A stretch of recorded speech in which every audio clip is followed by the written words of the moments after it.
So I'm continuing along with my journey of learning more about AI every day. I mean, I use it all the time, but at the same time, you learn.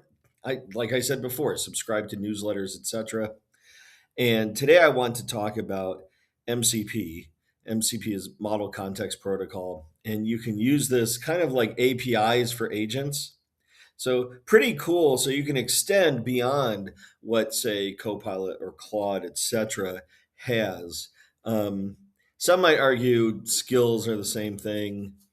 Okay, I'm still learning more about the particular skills, but I find that MCPs tend to be installed universally if I like, whereas skills require more of you gotta understand how skills work, and I'm still learning all about that. So if you disagree with me, cool.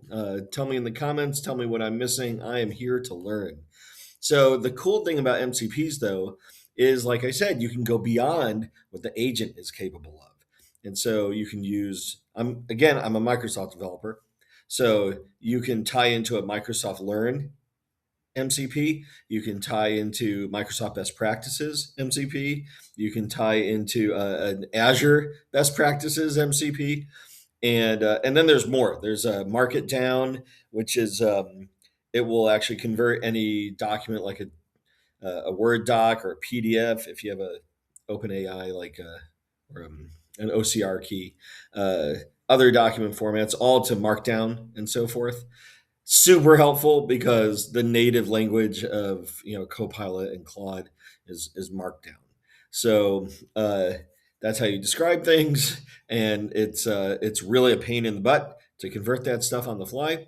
So the cool thing is these MCPs offer all these capabilities just in addition to what your prompt is already using. So like in Copilot, I can say, uh, I want you to take all these transcripts from these meetings where we talked about a particular feature and then call out to Mark it down and have it convert all these anything that's in docx, Word format, to Markdown, then take that into the context and understand it and read it, and these are the things I want you to talk about, or pardon me, look for. And then I want you to, for the solution, look at Azure best practices, Microsoft best practices, and so forth for implementing this with, say, .NET 10. Uh, find the best code examples from Microsoft Learn and put this together in a plan and give me what we should do. And it will call out to all of those services and combine that with what the model is capable of. And now you have a much better, more informed answer. And to make this even better, MCPs, at least in like Visual Studio and Visual Studio Code, can be automatically updated.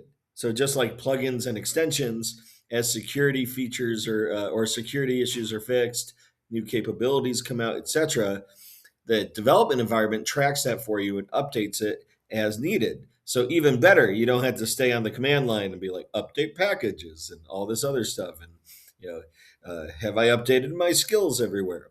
Again, I don't know a tough about skills, but it seems like they're not as automated as these MCPs are. So anyway, I hope you learned something today. Are you using MCPs? I am super excited about using them in my day to day. It's only made things better. I hope you enjoyed this, and let me know what you think in the comments. Thanks.